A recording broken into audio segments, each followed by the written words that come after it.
Welcome to a journey through the most fascinating, mind-bending and captivating theories that the Five Nights at Freddy's community has ever produced. Tonight, we're not just recounting facts or explaining confirmed lore, we're diving deep into the speculation, the detective work, the brilliant connections that fans have made over the years. These are the theories that kept us up at night, that sparked endless debates, that made us see the games in completely new ways. Some have been confirmed, some have been debunked, and some remain tantalizingly unresolved. So settle in, get comfortable, and let's explore the most interesting FNaF theories ever conceived.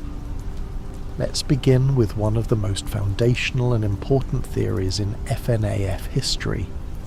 The theory that Michael Afton and Mike Schmidt are the same person.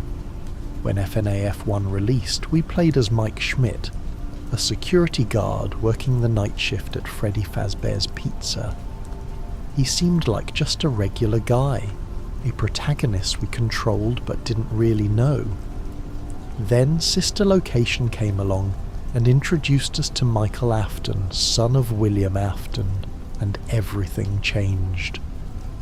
The theory emerged from careful observation and pattern recognition.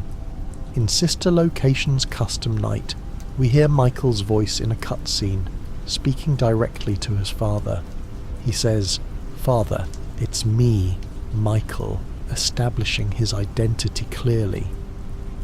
Then he describes what happened to him, how he was scooped, how Enard used his body as a disguise, how he survived despite being a walking corpse. And then he makes a promise. He's going to come find his father to set things right. This revelation made fans reconsider everything. If Michael Afton is hunting his father, and if William Afton is connected to Freddy Fazbear's Pizza, then wouldn't Michael investigate the restaurants? Wouldn't he take jobs there, trying to find clues, trying to understand what his father did? Suddenly Mike Schmidt wasn't just a random security guard, he was Michael Afton using a fake name, infiltrating his father's old haunts, searching for answers. The evidence supporting this theory is compelling. In FNaF 1, Mike Schmidt gets fired after his 5th night for odor and tampering with animatronics. The odor makes perfect sense if Mike is actually Michael Afton, a corpse animated by Remnant, literally rotting while still walking around. The tampering charge suggests he was doing more than just surviving. He was investigating, looking for something, trying to understand the animatronics and what his father did to them. The theory extends beyond FNaF 1. Fans realised that the security guard in FNaF 3 could also be Michael, returning to Fazbear's Fright when he hears they found an animatronic in an old restaurant. That animatronic is Springtrap, William Afton himself, trapped in the Spring Bonnie suit. Michael would absolutely investigate that, would absolutely take a job there to confront his father. The pieces fit together beautifully, creating a narrative where Michael is the protagonist of multiple games, always searching, always trying to fix what his father broke. This theory transformed how we understood the games. We weren't playing as random security guards. We were playing as one person on a mission, a son trying to undo his father's evil, a victim trying to free other victims. The theory gave the games emotional weight and narrative continuity, connecting them in ways that made the story more powerful and meaningful. When Scott essentially confirmed this theory through later revelations, it felt like vindication for everyone who had pieced it together from subtle clues and careful observation. Now let's explore one of the most debated and controversial theories in FNaF history, the Dream Theory. This theory emerged after FNaF 4, when fans were trying to make sense of the game's surreal imagery, impossible scenarios, and the constant emphasis on nightmares. The dream theory proposed something radical, that the entire FNaF series was the hallucination or dream of a dying child in a coma, the bite victim from FNaF 4's minigames. The evidence for this theory seemed compelling at the time. FNaF 4 showed us a child being bitten by Fredbear, his head crushed in the animatronic's jaws, presumably dying from his injuries. The gameplay sections showed nightmare versions of the animatronics, twisted and horrifying beyond anything we'd seen before. The game emphasised that these were nightmares, dreams, not real events. And then fans noticed something interesting. The hospital equipment sounds in the background of the gameplay, the pills and flowers on the bedside table, the IV drip visible in one of the rooms. Proponents of the dream theory pointed to various details across the games. The toy animatronics from FNaF 2 appear as literal toys in the FNaF 4 house. The grandfather clock chimes at the end of each night, possibly representing the passage of time in a hospital room. The surreal, impossible nature of many events in the series, animatronics that can teleport, phantoms that appear and disappear, the bizarre mini-games. All of this could be explained if it was all happening in the mind of a dying child. The theory suggested that the bite victim, lying in a coma, was processing his trauma through dreams and hallucinations. His fear of the animatronics, his brother's bullying, his father's neglect, all of this was being transformed into the nightmares we play through. The security guard jobs, the haunted animatronics, the murders and mysteries, all of it was the dying child's mind trying to make sense of what happened to him, creating elaborate scenarios from fragments of reality. But the dream theory had problems, and the community eventually turned against it. Scott Cawthon himself addressed it indirectly, suggesting that the story was more concrete than the dream theory implied. The theory felt like a cop-out, a way to dismiss all the careful lore-building and mystery-solving as just a dream. It undermined the stakes and the emotional weight of the story. If nothing was real, if it was all in someone's head, then why did any of it matter? The community's rejection of the dream theory is interesting because it shows how invested fans were in the reality of the FNaF universe. They wanted the story to be real within its own logic, wanted the mysteries to have actual answers, wanted the tragedies to have actual weight. The dream theory, despite its clever observations and compelling evidence, was ultimately too nihilistic, too dismissive of everything the community had built together. However, elements of the dream theory weren't entirely wrong. FNaF 4's gameplay sections are dreams or nightmares. That part is true. The question is whose dreams they are and what they mean. This led to more refined theories about the dreamer's identity and the nature of the nightmares, theories that preserve the reality of the FNaF universe while acknowledging the dreamlike elements of FNaF 4.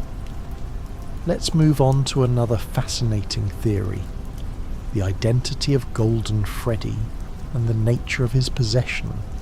Golden Freddy has always been one of FNaF's most mysterious and enigmatic characters.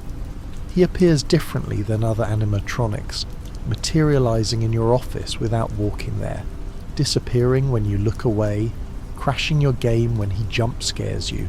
He's clearly special, clearly different, and fans have spent years trying to understand what makes him unique. The most prominent theory about Golden Freddy involves the fifth missing child. We know from newspaper clippings and mini-games that William Afton killed 5 children at Freddy Fazbear's Pizza. 4 of them possess Freddy, Bonnie, Chica and Foxy. That much seems clear. But the fifth child, the one often associated with Golden Freddy, is different. The theory suggests that this child's possession is incomplete or unusual, which explains Golden Freddy's strange behaviour. Some versions of this theory propose that Golden Freddy is possessed by two souls simultaneously. One is the fifth missing child, and the other is the bite victim from FNaF 4. This would explain why Golden Freddy seems more powerful and more anomalous than the other animatronics. He's not just one vengeful spirit, but two, their combined presence creating something unique and unstable.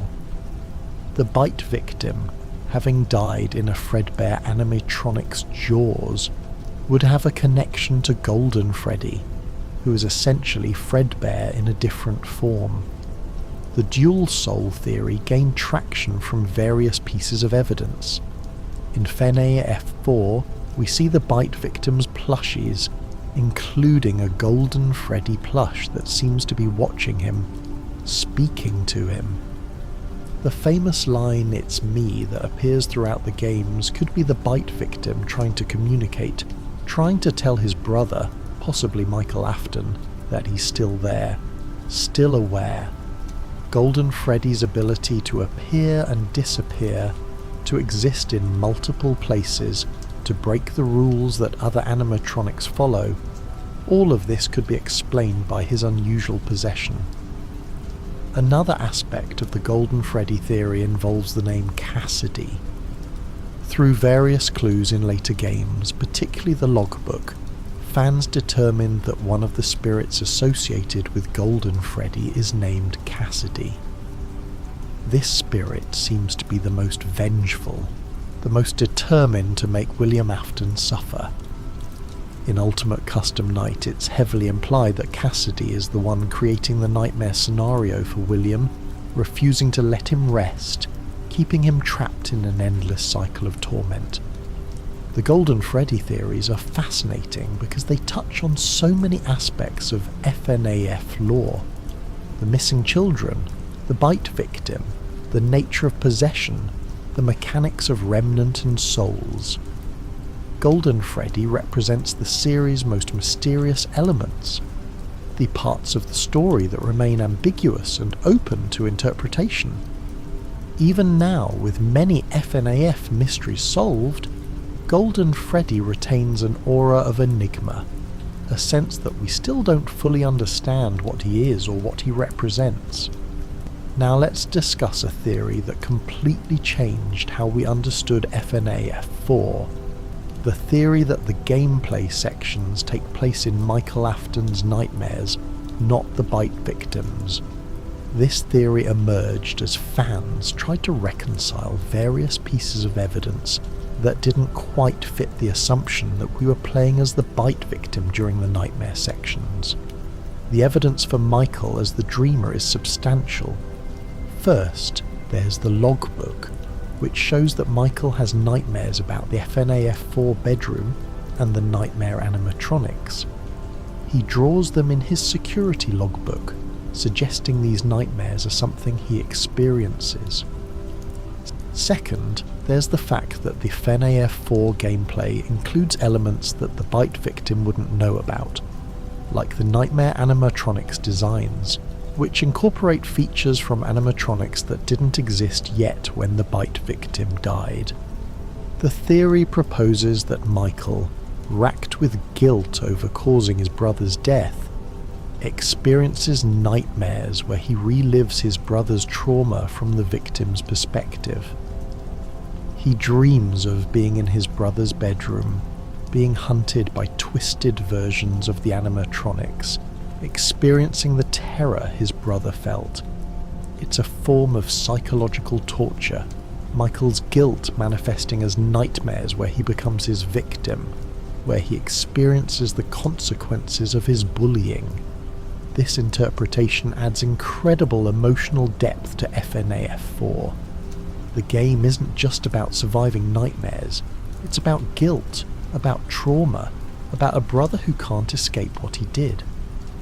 The nightmare animatronics aren't just scary monsters, They're manifestations of Michael's guilt and self-hatred, his mind punishing him for his role in his brother's death. The bedroom isn't just a setting, it's a prison of memory, a place Michael returns to every night in his dreams, unable to escape the past. The theory also explains some of FNaF 4's stranger elements. The medical equipment sounds in the background could be Michael's memories of visiting his brother in the hospital, sounds that haunt him and bleed into his nightmares. The flowers and pills could be remnants of the hospital room, details his mind incorporates into the dream. The impossibly terrifying nature of the nightmare animatronics could reflect Michael's adult understanding of what animatronics are capable of, knowledge his younger brother never had. Some versions of this theory suggest that Michael's nightmares are influenced by Remnant. If Michael was injected with Remnant at some point, possibly during the sister location events, this could cause him to have vivid, supernatural nightmares influenced by the souls trapped in the Remnant. The nightmare animatronics behaviour mirrors the classic animatronics from FNaF 1, suggesting Michael's nightmares are shaped by his experiences working at the various Freddy locations. The Michael as Dreamer theory is compelling because it ties together multiple games and creates a coherent narrative arc for Michael's character. He's not just hunting his father, he's also haunted by his own past, by his own guilt, by the brother he killed. His journey through the FNaF games becomes not just a quest for justice, but also a quest for redemption, an attempt to fix what he broke, even though his brother can never come back. Let's explore one of the most complex and debated theories in modern FNaF lore: the true identity of Glitchtrap and his relationship to William Afton. When Help Wanted introduced Glitchtrap, fans initially assumed he was simply William Afton's consciousness digitized, his soul trapped in a video game. But as more information emerged, particularly with the introduction of the Mimic in the Tales from the Pizzaplex books, the theory became much more complicated and fascinating. The Mimic is an animatronic with advanced learning AI, created by a Fazbear Entertainment engineer named Edwin Murray. The Mimic was designed to observe and replicate behaviour, learning by watching and copying.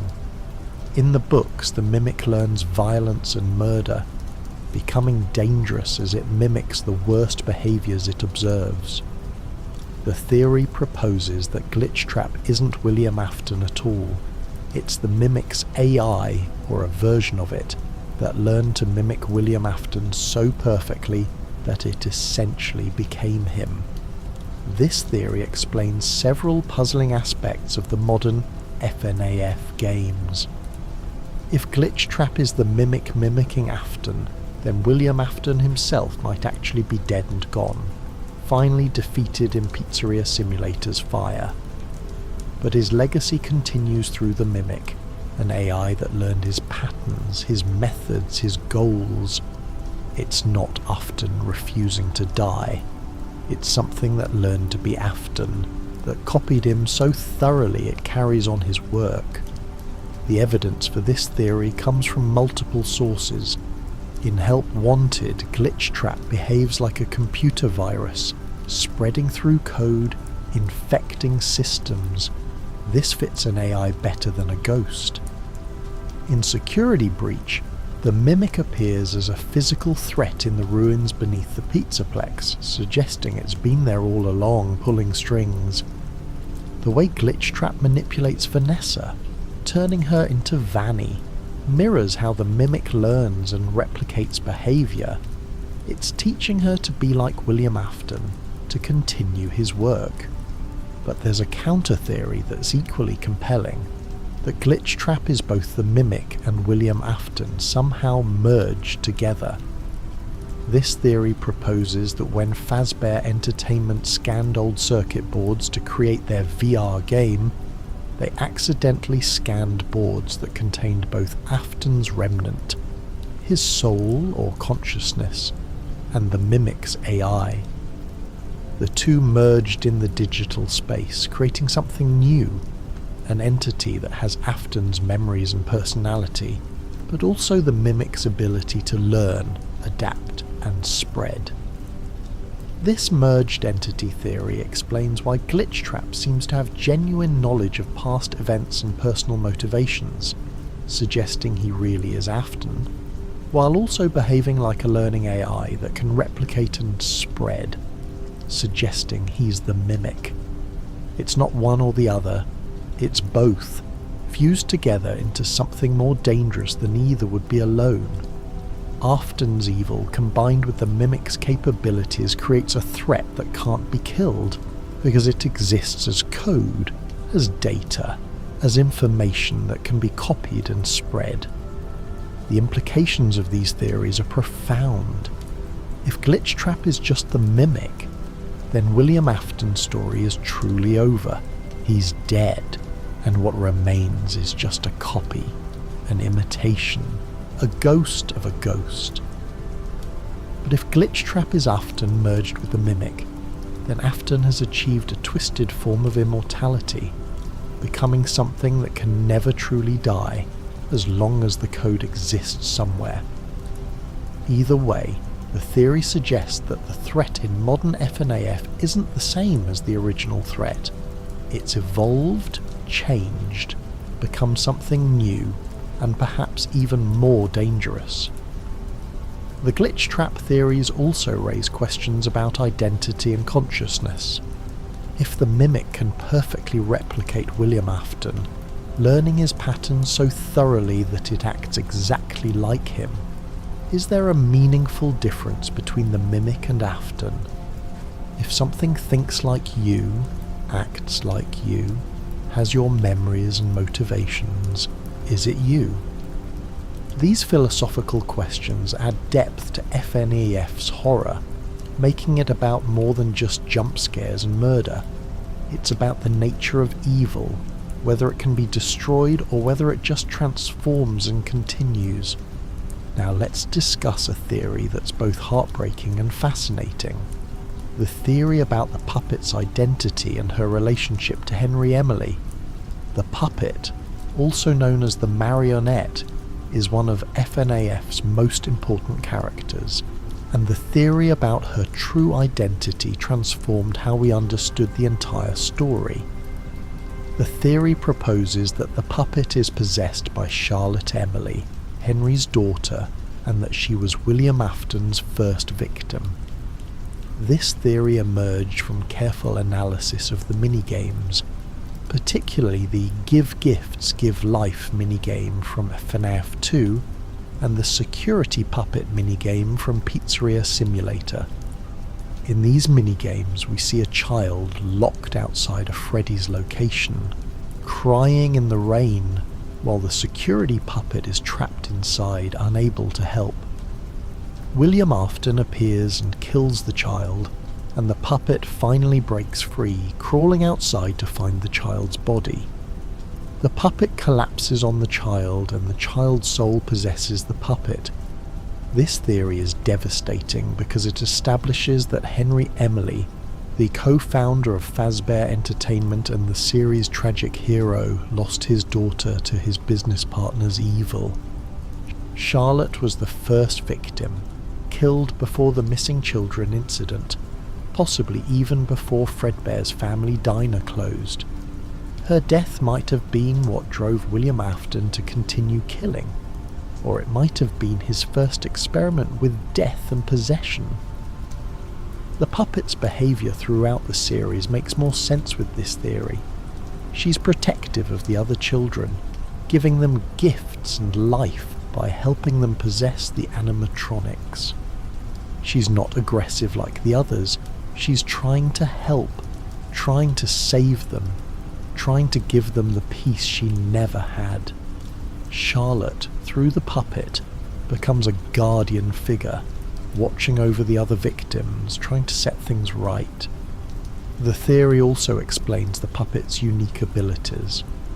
She can move freely, isn't bound to a specific location like the other animatronics, and seems to have more awareness and intelligence. This could be because Charlotte was the first victim, her possession more complete or more powerful than the others, or it could be because the security puppet was designed to protect children, and Charlotte's soul amplified that programming, making her a protector even in death. The relationship between Henry and the puppet adds incredible emotional weight to Pizzeria Simulator's ending. When Henry burns down the building, trapping all the animatronics inside, he's not just destroying his business partner's evil creations, he's also freeing his daughter. His speech in the ending takes on new meaning when you realise he's talking to Charlotte, apologising for failing to protect her, promising to set her free. It's a father's final act of love, destroying everything to give his daughter peace. The theory about Charlotte and the puppet also connects to broader themes in FNaF about parents and children, about protection and failure, about how the sins of the fathers are visited upon the children. Henry and William were partners, friends, creators together, but William's evil destroyed Henry's family, killed his daughter, and forced Henry to spend years trying to undo the damage. The puppet is the physical manifestation of that tragedy, a child who should have been protected but wasn't, who became something else because the adults in her life failed her. Let's move on to another compelling theory, the theory about the Bite of 87 and its relationship to the Bite of 83. For years, fans debated which bite was which, who was involved, and what the differences were. The theory that eventually emerged proposed that there were two separate bite incidents, each with different victims and different circumstances, and that understanding both was crucial to understanding FNaF's timeline. The Bite of 83, shown in FNaF 4's minigames, involves the crying child being bitten by Fredbear during his birthday party. His older brother and his friends shove him into Fredbear's mouth as a cruel prank, and the animatronic's jaws close on his head, crushing his skull. This bite happens at Fredbear's family diner, or possibly an early Freddy Fazbear's pizza location, and results in the child's death, though he lingers for a while before dying. The Bite of 87, mentioned by Phone Guy in FNaF 1, is a different incident that happens 4 years later. Phone Guy says someone was bitten and lost their frontal lobe but survived. The theory proposes that this bite happened at the FNaF 2 location, possibly during the day, and involved one of the toy animatronics. The victim survived but was severely injured, and this incident led to the animatronics being restricted from walking around during the day. The two-bite theory is important because it establishes FNaF's timeline and helps us understand the order of events. The Bite of 83 happens first, possibly triggering the closure of Fredbear's family diner and the shift to Freddy Fazbear's Pizza. The Bite of 87 happens later, at the FNaF 2 location, and leads to that location's closure and the eventual opening of the FNaF 1 location with stricter safety protocols. Some versions of this theory propose specific identities for the Bite of 87 victim. Some suggest it was Jeremy Fitzgerald, the protagonist of FNaF 2, bitten on his last day. Others suggest it was a random customer or employee. The identity matters less than the fact that the bite happened and had consequences, shaping the company's policies and the public's perception of the animatronics. The two-bite theory also highlights a tragic pattern in FNaF. The animatronics keep hurting people, and the company keeps covering it up and continuing operations. The Bite of 83 should have been enough to shut everything down, but instead they rebranded and continued. The bite of 87 should have ended Fazbear Entertainment, but they just moved to a new location with older animatronics. The pattern of negligence and cover-ups is as much a part of FNaF's horror as the supernatural elements. Understanding the 2 bites also helps us understand the Afton family's tragedy. William Afton's son, the crying child, dies in the bite of 83, possibly motivating William's experiments with Remnant and possession. He's trying to bring his son back, or at least understand death well enough to prevent it, but his experiments require murder, require victims, and he becomes a monster in his quest to save his son. The bite of 83 is the inciting incident for so much of FNaF's horror, the moment when everything started going wrong. Now let's explore one of the most intriguing theories about security breach, the theory that Gregory is not entirely human. When Security Breach released, fans immediately noticed something odd about Gregory. He has no records, no parents that can be found, and he seems unusually capable for a child. This led to the theory that Gregory might be a robot, possibly created by someone connected to the Afton family or Fazbear Entertainment. The evidence for robot Gregory is circumstantial but compelling. Vanessa, when trying to find Gregory's parents or guardians, discovers that there are no records of him existing. This is extremely unusual. Even homeless children or runaways would have some kind of paper trail, birth certificates, school records, something. Gregory's complete absence from any database suggests he might not be a normal child at all. The theory proposes several possibilities for Gregory's origin. One version suggests he's a robot created by William Afton, or someone working for him, possibly as a vessel for the crying child's soul, or as a tool for some larger plan. Another version suggests he was created by someone trying to stop Afton, an artificial child designed to infiltrate the Pizzaplex and destroy Glitchtrap. A third version suggests Gregory might be a creation of the Mimic, an attempt to create a human-like entity for unknown purposes. Some fans have pointed to Gregory's behaviour as evidence. He's remarkably calm and capable for a child in a terrifying situation. He can hack security systems, operate complex machinery, and make strategic decisions that seem beyond a normal child's abilities. While this could just be video game logic, the player needs to be able to do these things. It could also be a hint that Gregory isn't a normal child, that he has capabilities beyond what he should have. The most emotionally resonant version of this theory connects Gregory to the crying child. It proposes that Gregory is a robot body created to house the crying child's soul, giving him a second chance at life. This would explain why Gregory is drawn to the Pizzaplex, why he seems to have knowledge or instincts about the animatronics, and why he's so determined to survive and escape. He's not just a random child, he's someone who's been given another chance, and he's not going to waste it. This theory adds layers of meaning to Gregory's relationship with Glamrock Freddy. Freddy becomes a protector, a father figure, someone who cares for Gregory and wants to keep him safe. If Gregory is the crying child in a new body, then Freddy's protection takes on additional significance. He's protecting a child who was already killed once by an animatronic, who has every reason to fear them, but who's being saved by one instead. It's redemption, in a way, for all the harm animatronics have caused. However, the robot Gregory theory has its skeptics. Some argue that the lack of records could be explained by Gregory being homeless, living off the grid, or having had his records destroyed or hidden for other reasons. His capabilities could be explained by him being a smart, resourceful kid who's had to survive on his own.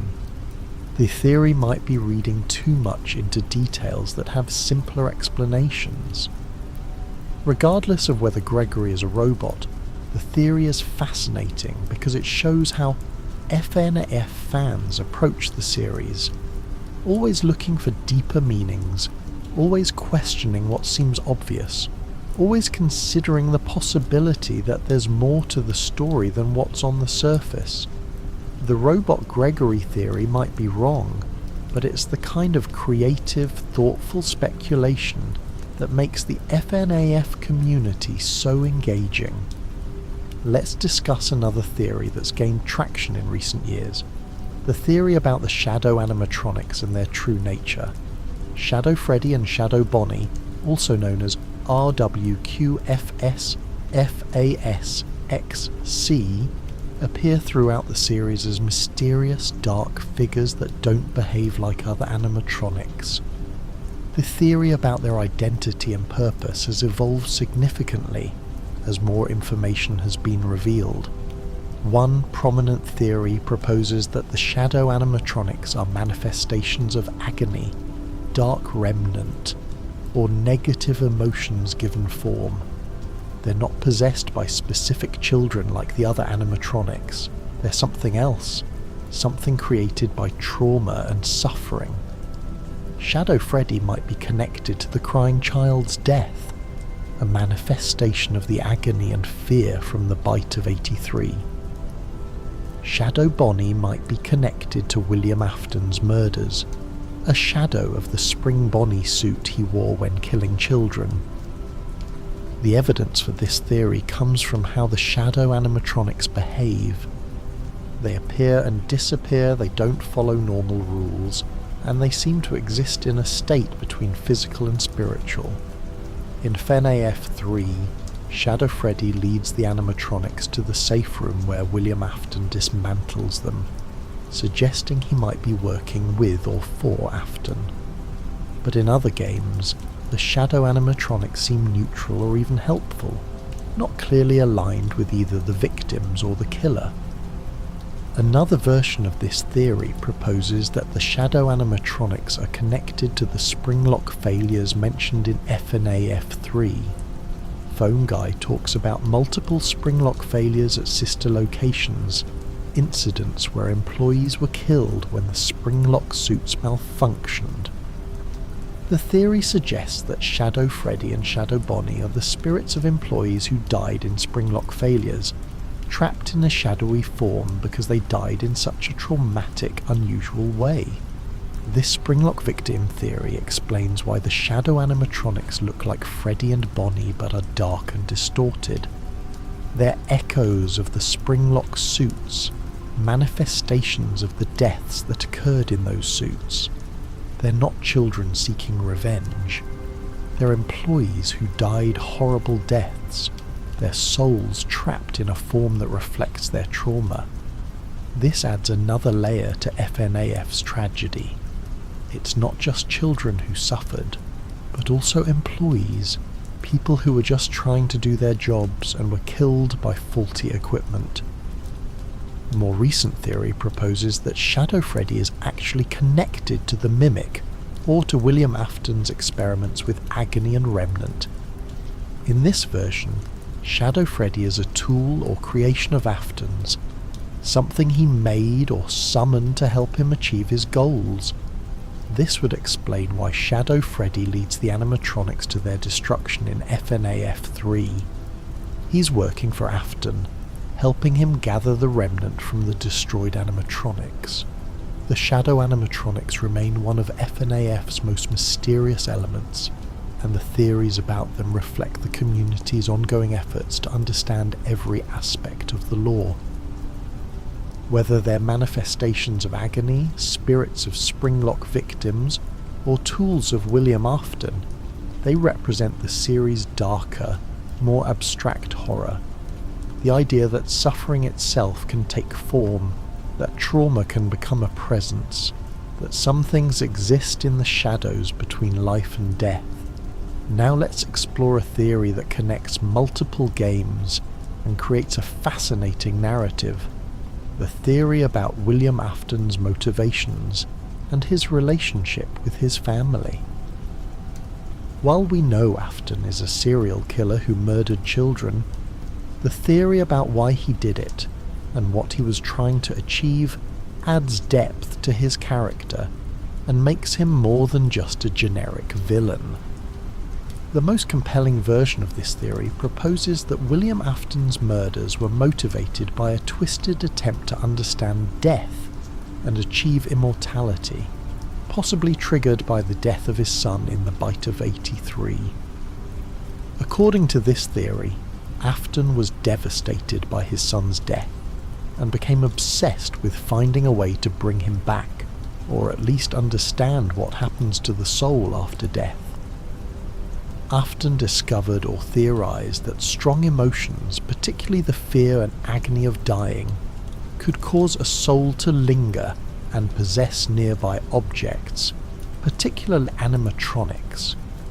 He began experimenting, killing children to test his theories, studying how their souls possess the animatronics, trying to understand the mechanics of possession and remnant. His murders weren't random acts of evil. They were experiments, attempts to master death itself. This theory explains several aspects of Afton's behaviour. It explains why he killed children specifically. Children's emotions are stronger, more pure, making them better subjects for his experiments. It explains why he killed them near animatronics. He wanted their souls to possess the robots so he could study the possession. It explains his interest in Remnant and his later attempts to inject himself with it. He was trying to achieve the immortality he'd been studying, trying to become like the children he'd killed. The theory also adds tragic irony to Afton's story. He killed children trying to understand death so he could save his son, but in doing so, he destroyed his family. His daughter Elizabeth was killed by Circus Baby, an animatronic he created. His son Michael became a walking corpse, scooped and used as a skin suit by Ennard. His younger son was already dead, the catalyst for everything. Afton's quest to conquer death destroyed everyone he loved, leaving him alone, trapped in a spring Bonnie suit, suffering the very fate he'd inflicted on others. Some versions of this theory propose that Afton's wife also died, possibly by suicide after the crying child's death, and that this loss compounded Afton's obsession with death and immortality. He'd lost his wife and son, and he couldn't accept it, couldn't let them go. His murders were a refusal to accept death, a desperate attempt to find a way to bring them back or at least join them in some form of continued existence. This interpretation of Afton's motivations doesn't excuse his actions. He's still a monster who killed children, but it makes him a more complex, more tragic villain. He's not evil for evil's sake. He's a man who lost everything and broke in response, who let his grief and obsession turn him into something inhuman. His immortality, trapped in Springtrap and later as Glitchtrap, is a punishment that fits his crimes. He wanted to live forever, and now he does, but in a form of endless suffering. The theory about Afton's motivations also connects to themes throughout FNaF, about parents and children, about protection and failure, about how love can be twisted into something monstrous. Afton loved his son enough to break the world trying to save him, but that love became corrupted, became an excuse for murder and experimentation.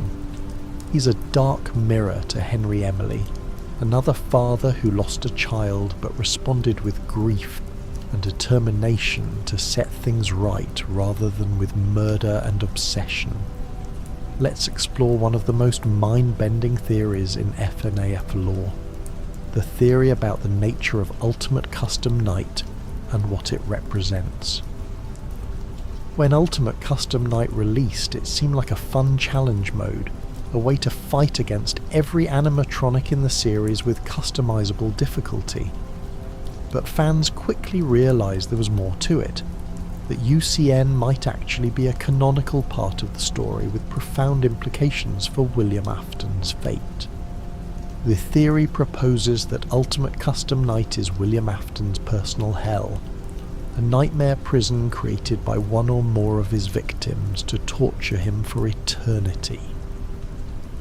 After the fire in Pizzeria Simulator, Afton's soul didn't move on. It was trapped, held in place by the vengeful spirit of a child who refused to let him rest.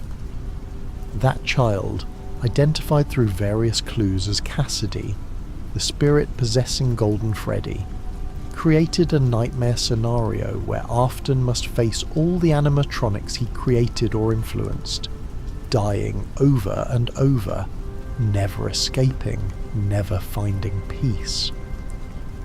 The evidence for this theory is substantial. Several voice lines in UCN directly reference Afton and his crimes. The puppet says, "I don't hate you, but you need to stay out of my way," suggesting she's not the one creating this nightmare but is present in it. Nightmare Fredbear says, "This is a nightmare that you won't wake from," confirming that this is a dream or mental space, not a physical location. Most tellingly, a mysterious voice, implied to be Cassidy, says, "I am the fearful reflection of what you have created," suggesting that everything in UCN is a reflection of Afton's own evil turned back on him. The theory suggests that Cassidy, the most vengeful of Afton's victims, refused to move on after the Pizzeria Simulator fire. While the other souls found peace, Cassidy held on to her anger, her need for revenge, and used that emotion to trap Afton in a nightmare of his own making. She's not just killing him, she's making him experience fear, helplessness, and suffering over and over, the same things he inflicted on his victims. This interpretation of UCN adds incredible depth to FNaF's story. It means that Afton didn't escape justice, didn't find a way to cheat death one more time. He's trapped, suffering, experiencing a punishment that fits his crimes. The man who killed children and trapped their souls in animatronics is now trapped himself, tormented by those very animatronics, unable to die, unable to escape, unable to do anything but suffer. The theory also raises questions about justice and revenge. Is Cassidy right to trap Afton like this? Is eternal torture justified, even for someone as evil as Afton? The game doesn't answer these questions, but it presents them through the scenario.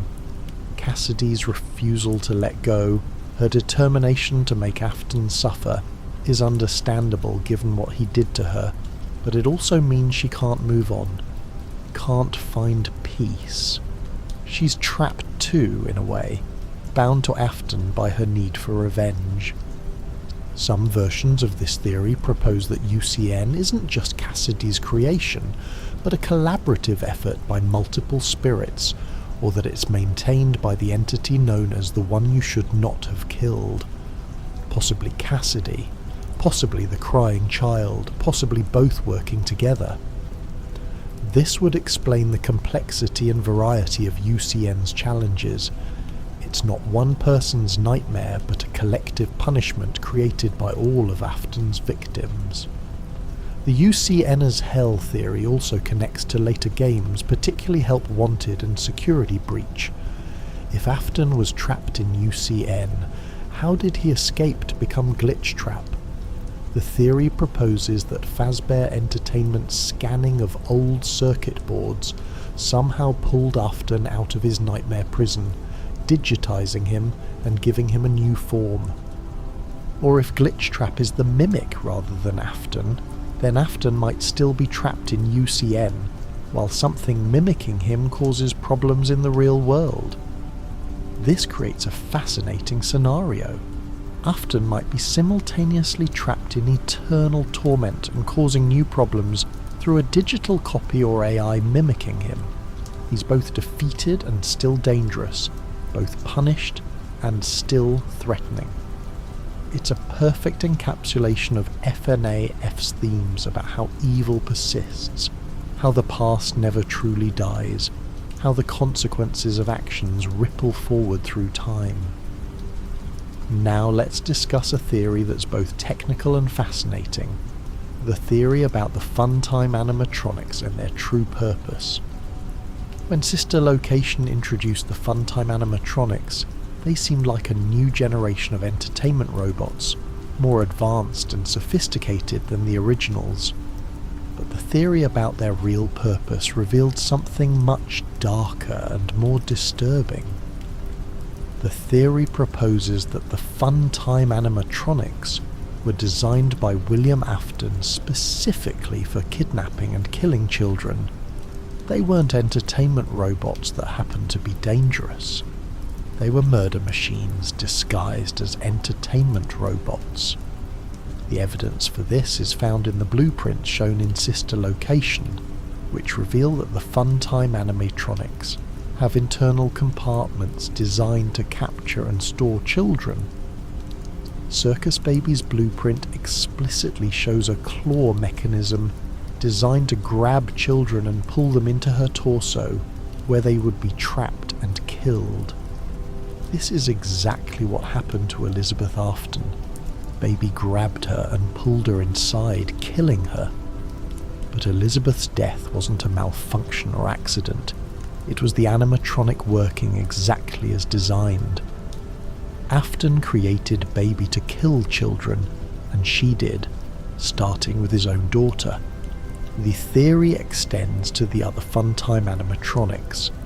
Funtime Freddy, Funtime Foxy and Ballora all have similar internal compartments and mechanisms. They were all designed to capture children, possibly to kill them for remnant harvesting, possibly to use them in Afton's experiments. The entire Sister Location facility wasn't a restaurant, it was a laboratory, a place where Afton could experiment with remnant and possession away from public view. This theory explains several mysteries about Sister Location. It explains why the facility is underground and hidden. Afton didn't want anyone to know what he was really doing there. It explains why the animatronics are so advanced and sophisticated. They needed to be effective at their real purpose, which was kidnapping and killing. It explains why Circus Baby killed Elizabeth. She was doing exactly what she was programmed to do, unable to override her core function, even when the target was Afton's own daughter. The Funtimer's murder machines theory also adds another layer of horror to Afton's character. He didn't just kill children himself, he created machines to do it for him, automating murder, turning it into a process that could be repeated and scaled. He was industrializing child murder, creating a system for harvesting remnant and conducting his experiments. It's evil on a scale beyond individual acts, evil as a designed system. The theory also explains the scooper and its purpose. The scooper, a device in the Sister Location facility, is used to remove the endoskeletons from animatronics, but the theory proposes that its real purpose was to extract remnant from the Funtime animatronics after they'd captured and killed children. The scooper would remove the endoskeleton, which would be infused with the remnant from the victims, allowing Afton to harvest and study it. This interpretation makes the scene where Michael is scooped even more horrifying. He's not just being attacked by Ennard, he's being processed by a machine designed to extract remnant from murder victims. The scooper treats him like one of Afton's victims, removing his inside so Ennard can use his body. It's a fate that mirrors what Afton did to children, and Michael, Afton's son, experiences it firsthand. The Funtime theory also raises questions about when these animatronics were created and used. Were they created before or after the missing children incident? Did Afton use them to kill the 5 children, or were they created later, after he'd already discovered Remnant through those murders? The timeline is unclear, but the theory suggests that the Funtime animatronics represent Afton's evolution as a killer, his transition from individual murders to systematic, automated killing. Let's move on to another fascinating theory. The theory about the crying child's identity and his connection to Golden Freddy. This theory has evolved significantly over the years, with new evidence and interpretations constantly emerging. The core question is simple but profound. Who is the crying child, and what happened to his soul after he died? The most prominent version of this theory proposes that the crying child's soul possesses Golden Freddy, alongside Cassidy, creating the dual possession scenario we discussed earlier. But there's more to it than just 2 souls in one animatronic.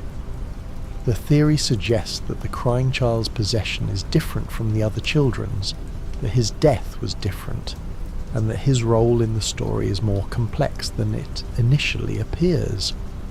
The crying child died from the bite of 83, but unlike the missing children who were murdered by Afton, the crying child's death was an accident. His brother and his friends didn't mean to kill him. They were bullying him, playing a cruel prank, and it went horribly wrong. This difference in how he died might affect how his soul behaves, how he possesses animatronics, and what he wants. Some versions of the theory propose that the crying child doesn't want revenge like the other spirits. He's not angry at his brother or at the animatronics, he's scared, confused, and sad. His possession of Golden Freddy is incomplete or unstable, because he doesn't have the strong emotions of anger and vengeance that seem to power the other possessions. He's just a frightened child who died traumatically and doesn't understand what's happening to him. This interpretation explains some of Golden Freddy's strange behaviour. He appears and disappears, he doesn't attack consistently, and he seems more like a haunting than an active threat. If the crying child is one of the souls in Golden Freddy, his fear and confusion might be affecting how the animatronic behaves, making it unstable and unpredictable. Another aspect of this theory involves the Fredbear plush that appears throughout FNaF 4. The plush talks to the crying child, offering comfort and making promises. The famous line, "I will put you back together," suggests that someone or something is trying to help the crying child, trying to restore him or give him peace. The theory proposes that this voice might be Henry Emily, the puppet, Charlotte, or even a part of the crying child's own consciousness trying to comfort himself. The promise to put you back together has multiple interpretations. It might mean putting his soul into an animatronic, giving him a form and a purpose. It might mean helping him find peace and move on. It might mean creating a new body for him. Possibly Gregory, if the robot Gregory theory is correct. Or it might be a promise that was never fulfilled, a comfort that turned out to be empty, leaving the crying child trapped and confused forever. The crying child theory also connects to the broader Afton family tragedy. If the crying child is William Afton's son, then his death is the catalyst for everything that follows. William's obsession with death and immortality, his murders, his experiments, all of it stems from losing his son. Michael's guilt and his quest to fix his father's mistakes stem from killing his brother. Elizabeth's death in Circus Baby is another consequence of William's obsession. The crying child's death is the stone that starts the avalanche, the moment when the Afton family begins its tragic descent. Some fans have proposed that the crying child might be the most important character in FNaF, despite appearing only in FNaF 4's minigames. His death sets everything in motion. His soul might be involved in multiple possessions or manifestations, and his story represents the innocent victim at the heart of all FNaF's horror. He didn't do anything wrong. He was just a scared child who died because of other people's actions, and his death had consequences that rippled through decades. Now let's explore a theory that connects the books to the games in fascinating ways. The theory about Remnant, agony, and how possession actually works in FNaF. This theory draws on information from both the games and the Fazbear Frights books to create a comprehensive understanding of FNaF's supernatural mechanics. The theory proposes that Remnant is a physical substance created when someone dies with strong emotions, particularly fear and agony. When a person dies in extreme emotional distress, their soul or consciousness becomes bound to nearby metal objects, infusing them with what's called remnant. This remnant can be extracted, melted down, and injected into other objects or even living beings, transferring the consciousness or properties of the original soul. This explains how possession works in FNaF. The missing children were killed near the animatronics while experiencing extreme fear, causing their souls to bind to the metal endoskeletons. William Afton discovered this phenomenon and began experimenting with it, killing more children to create more remnant, studying how it works and how it can be manipulated. He eventually injected himself with remnant, which is why he survived being spring-locked and why his soul persists even after his body is destroyed. The theory also introduces the concept of agony as a related but distinct phenomenon. While remnant is the soul or consciousness bound to metal, agony is the emotional energy itself, the fear and suffering that can take form and affect the physical world.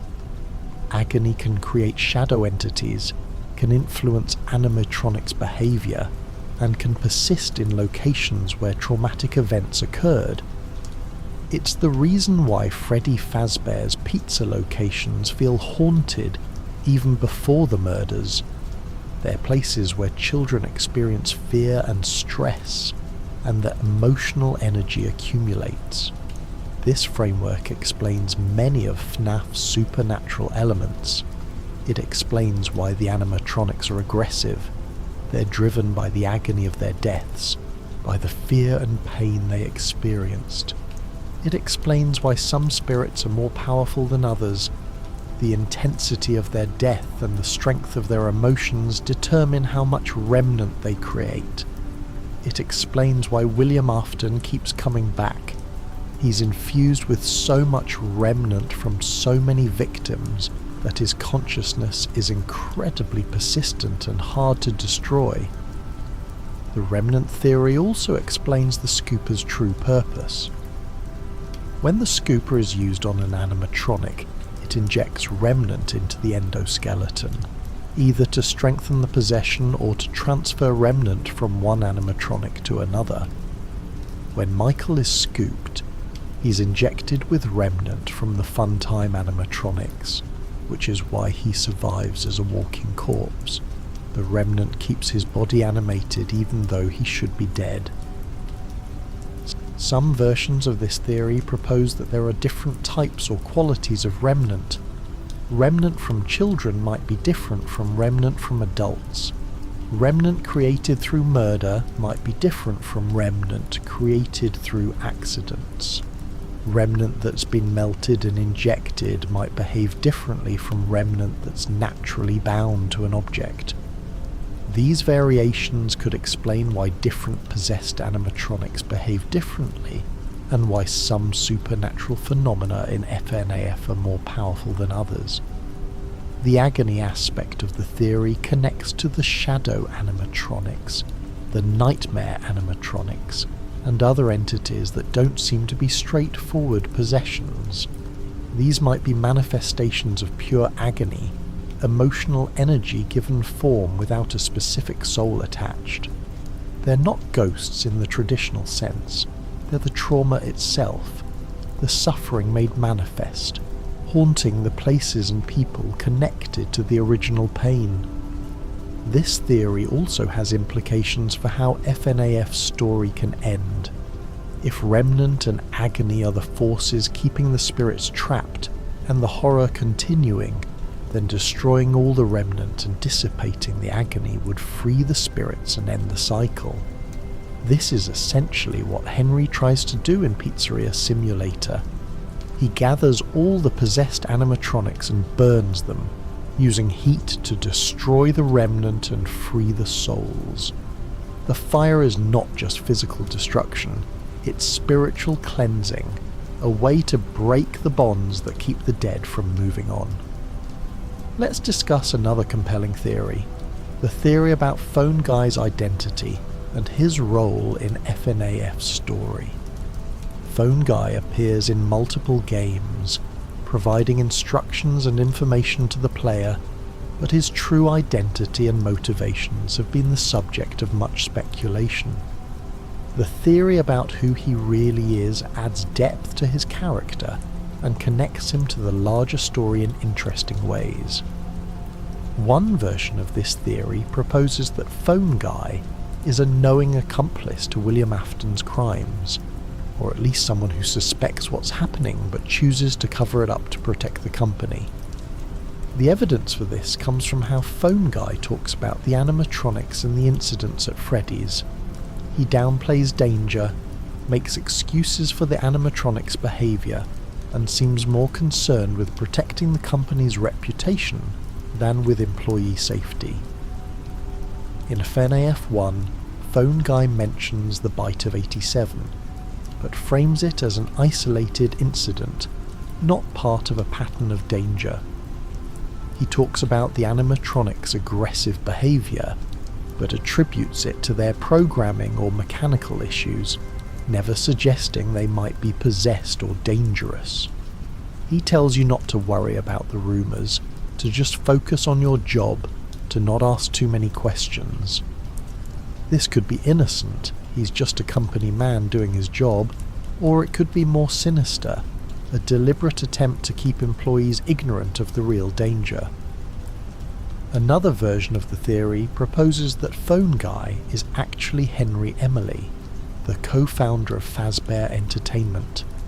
This would explain why he has so much knowledge about the company's history and the animatronics' technical details. It would also add tragic irony to his role. Henry, whose daughter was killed by William Afton, is forced to continue working at the company, training new employees, maintaining the facade that everything is fine. His cheerful, professional tone would be a mask hiding his grief and his knowledge of what really happened. The Henry as Phone Guy theory has some compelling evidence. Phone Guy's voice in the games sounds similar to Henry's voice in Pizzeria Simulator. Phone Guy has detailed knowledge of the company's history and the animatronics construction, knowledge that a co-founder would have. And Phone Guy's death in FNaF 1, killed by the animatronics he helped create, would parallel Henry's eventual fate, destroyed by the consequences of his and Afton's work. However, this theory has problems. Henry's personality in Pizzeria Simulator seems different from Phone Guy's personality in the earlier games. Henry is somber, regretful, and determined to end things, while Phone Guy is cheerful, professional, and focused on maintaining operations. It's possible they're the same person at different points in their life, or it's possible they're different people entirely. A third version of the theory proposes that Phone Guy is just a regular employee who genuinely doesn't know the full truth about what's happening at Freddy's. He's been told the official story, that the animatronics are just malfunctioning, that the incidents are accidents, that everything's under control. And he believes it because he has no reason not to. His death in FNaF 1 is tragic, because he was just doing his job, trying to help new employees, never realizing the true danger until it was too late. This interpretation makes Phone Guy a victim rather than a villain or a tragic hero. He's someone caught up in events beyond his understanding, someone who trusted his employers and paid for it with his life. His cheerful, helpful demeanour isn't a mask or a facade, it's genuine, which makes his fate even more tragic. He was trying to help, and he died for it. The Phone Guy theories matter, because they affect how we interpret the information he provides. If he's Henry Emily, then his messages carry additional weight and meaning. They're a father's attempt to warn others while maintaining the company his daughter died in. If he's an accomplice, then his messages are propaganda, attempts to keep employees compliant and ignorant. If he's just a regular employee, then his messages are genuine but incomplete. The truth filtered through corporate lies he doesn't realise are lies. Now let's explore a theory that's both disturbing and fascinating. The theory about the missing children's identities and their individual stories. While we know 5 children were killed by William Afton and possess the main animatronics, the theory about who they were as individuals and what happened to them adds emotional depth to their tragedy. Through various clues in the games, particularly the Happiest Day minigame and the gravestones in Pizzeria Simulator, fans have pieced together names and details about the missing children. Gabriel possesses Freddy, Jeremy possesses Bonnie, Susie possesses Chica, Fritz possesses Foxy, and Cassidy possesses Golden Freddy. These names transform the children from anonymous victims into individuals with identities. The theory extends beyond just names. Fans have speculated about each child's personality, their relationship with the animatronics they possess, and why they ended up in those specific characters. Susie, who possesses Chica, is mentioned in the Fruity Maze minigame, where we see William Afton luring her away by claiming he found her dead dog. This suggests Susie was a kind, trusting child who loved animals, which makes her death even more tragic. Her compassion was used against her. The theory proposes that each child's personality influences how their animatronic behaves. Susie's kindness might be why Chica seems less aggressive than the others in some games, why she's associated with food and nurturing. Gabriel's leadership might be why Freddy is the main character, the one who seems to coordinate the others.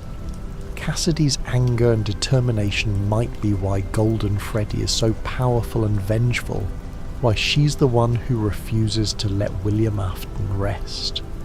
The Happiest Day minigame is central to this theory. In this minigame we see a birthday party where the missing children finally find peace, represented by them removing their masks and moving on. The theory proposes that this represents the children being freed from their possession, finally getting the happy ending they were denied when they were murdered. The birthday party they never got to finish, the childhood they never got to complete. It's all symbolically restored in this moment. The gravestones in Pizzeria Simulator's ending add another layer to this theory. We see 6 graves: Gabriel, Jeremy, Susie, Fritz, Cassidy, and Charlotte. These are the children whose stories we've been following, the victims whose deaths drove the entire FNaF narrative.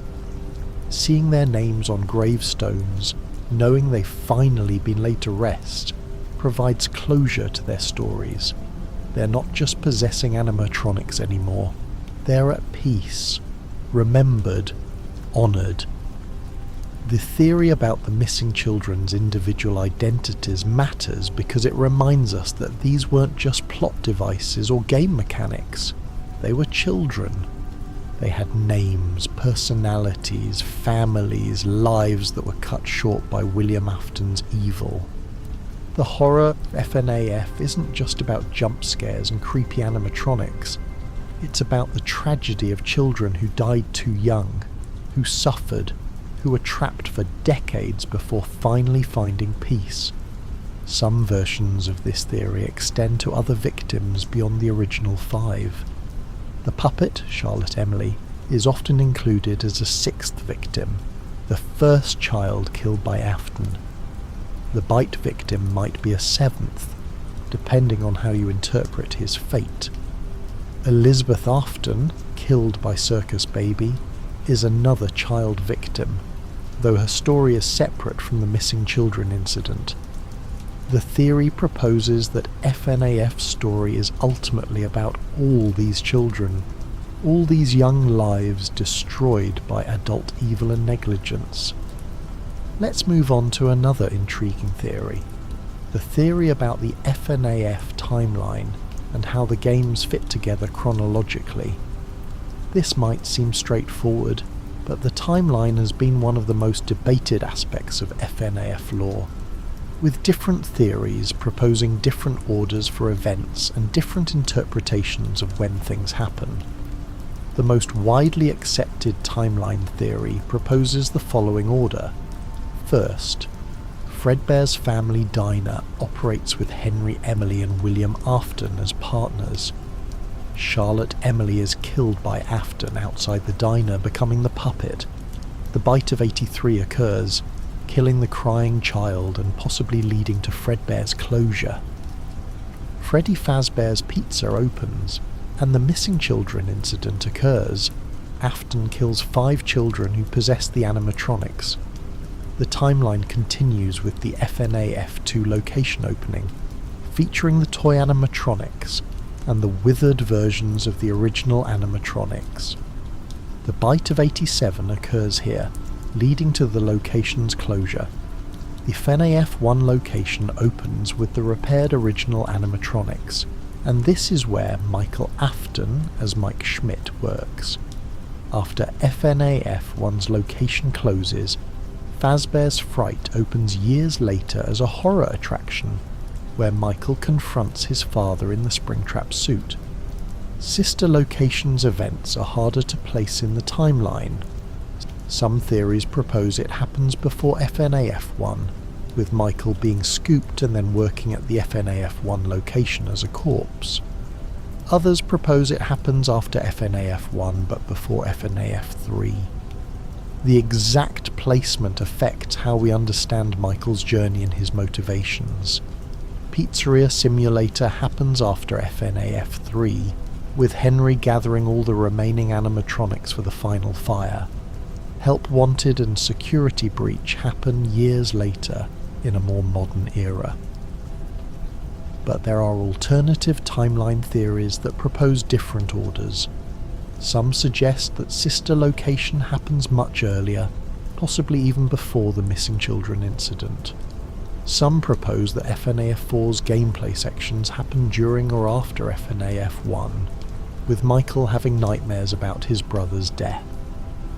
Some suggest that certain events we thought were in the past are actually in the future, or vice versa. The timeline theories matter because they affect how we interpret character motivations and story connections. If Sister Location happens before FNaF 1, then Michael is already a walking corpse when he works at the FNaF 1 location, which explains the odour complaint. If it happens after, then Michael's journey is different, his motivations are different. The order of events shapes the narrative, and different orders create different stories.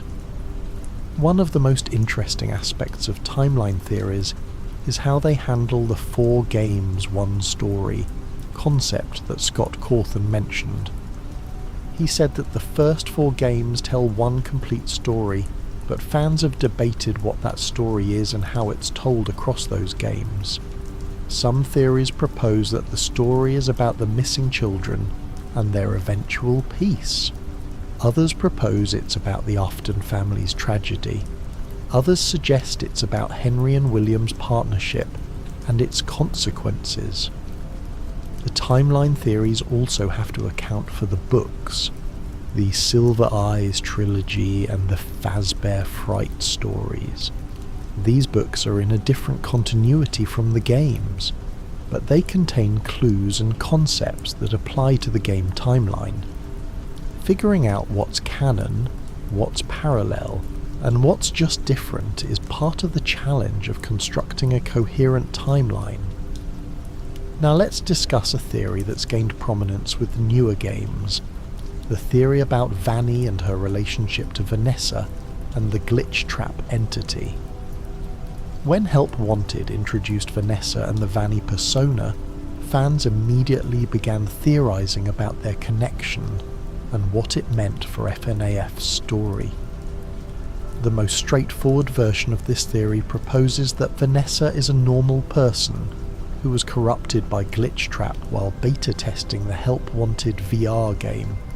Glitchtrap infected her mind, implanting suggestions and commands, gradually transforming her into Vanny, a follower who carries out Glitchtrap's will. Vanny is essentially Vanessa under Glitchtrap's control, a puppet carrying out the digital entity's plans. This theory draws parallels to William Afton's manipulation of others. Just as Afton lured children to their deaths, Glitchtrap lures Vanessa into corruption, using her as a tool to continue his work. Vanessa becomes a new generation of killer, someone who murders not because of their own evil, but because they've been infected, corrupted, turned into something they weren't meant to be. But there's a more complex version of this theory that proposes Vanessa and Vanny are actually two different people.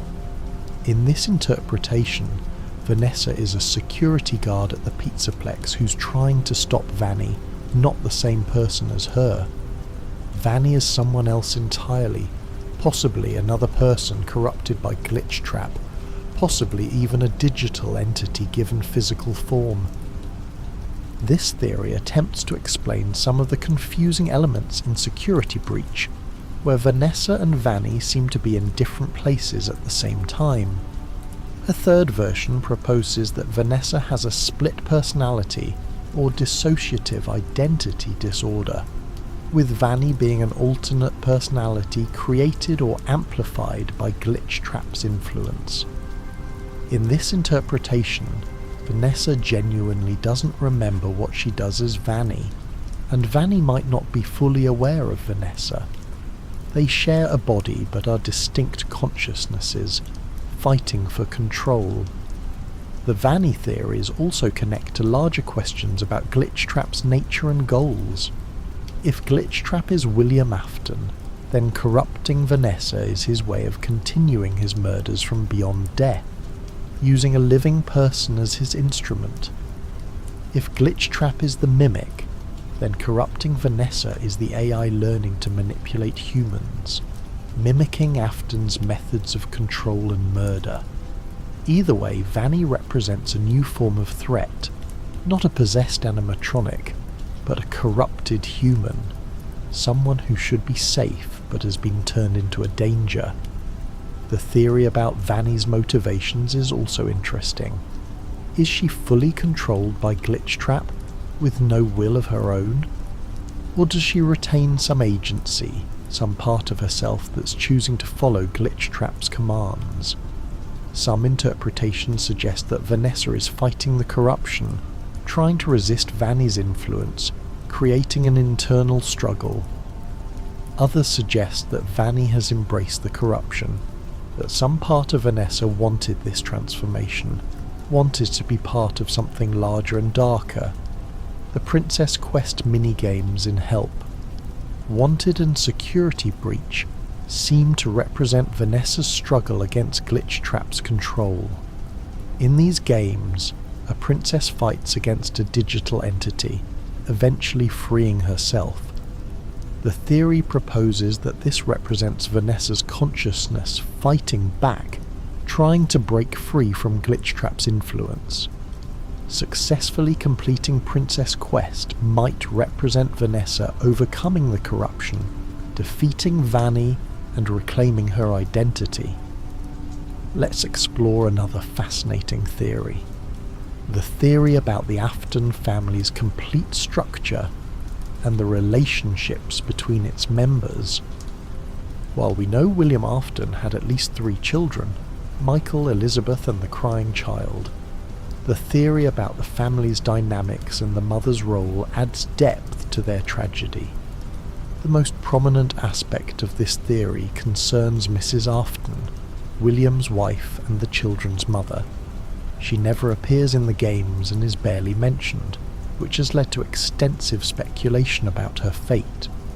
The most common theory proposes that she died before the events of the games, possibly by suicide after the crying child's death, possibly killed by William, possibly dying in some other tragic way. The evidence for Mrs. Afton's death comes from her complete absence. In FNaF 4 we see the crying child's home life, but there's no mother figure present. William is there, Michael is there, but no mother. This absence is conspicuous. Where is she? Why isn't she mentioned? The theory proposes that her absence is significant, that she's gone, and her absence affects the family's dysfunction. Some versions of the theory propose that Mrs. Afton's death was the first tragedy that broke the Afton family, the event that started William's descent into obsession and evil. Losing his wife drove William to his experiments with death and immortality, made him desperate to understand and control death. The crying child's death was the second tragedy, compounding William's obsession and pushing him fully into madness and murder. The theory also explores the relationships between the Afton children. Michael, as the oldest, was the bully, the one who tormented his younger brother and ultimately caused his death.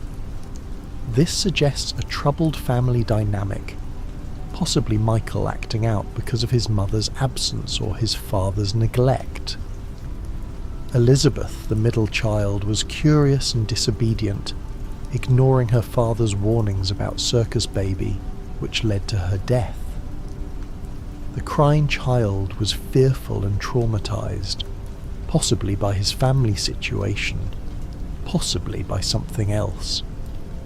The Afton family theory paints a picture of a deeply dysfunctional family destroyed by tragedy and evil.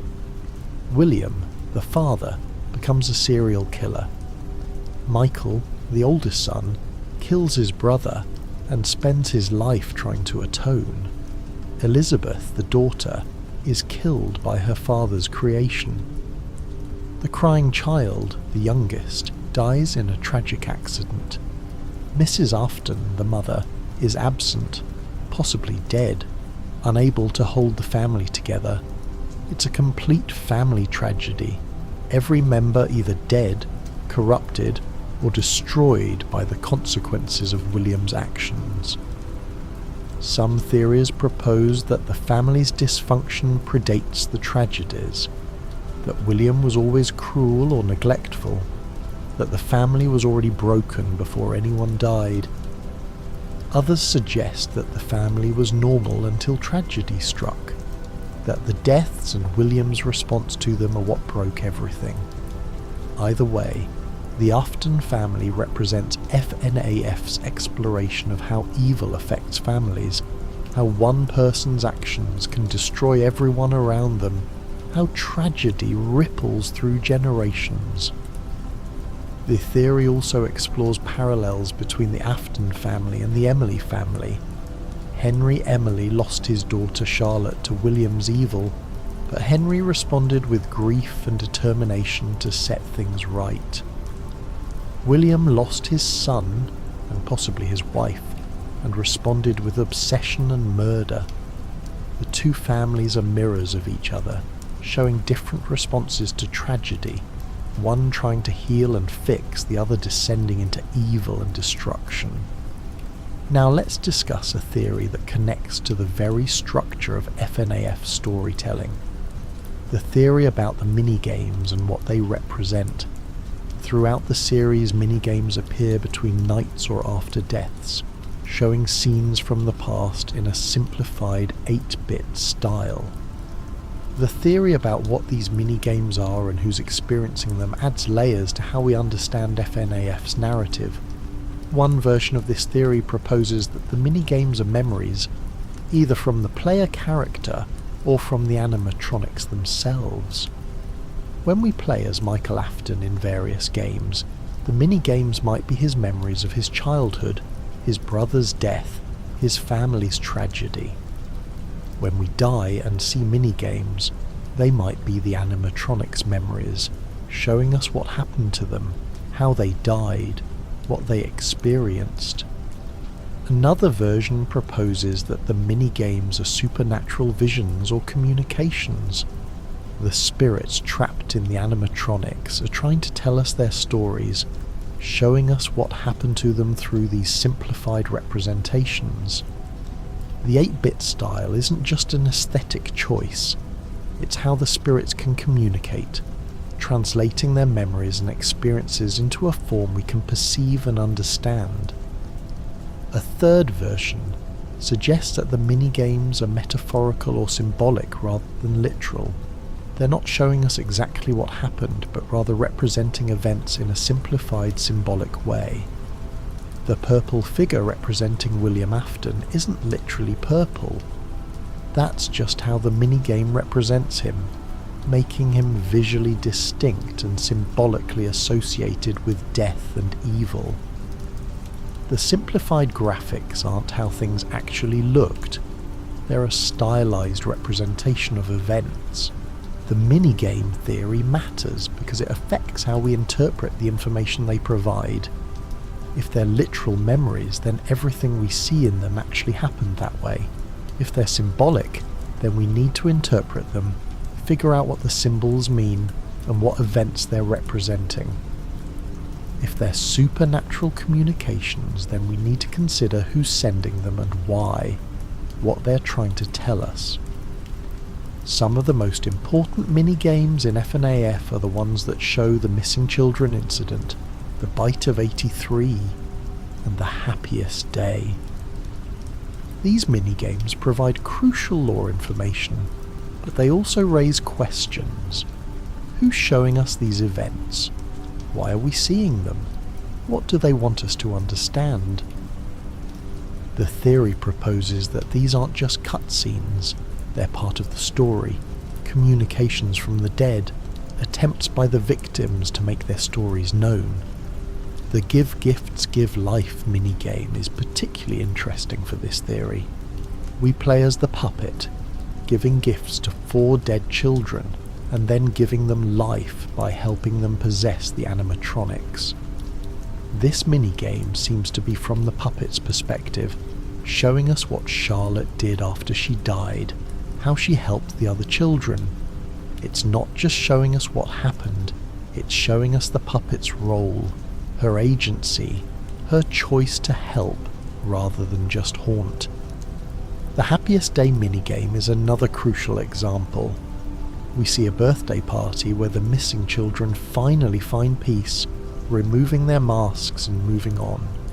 But who's creating this party? Who's giving them this happy ending?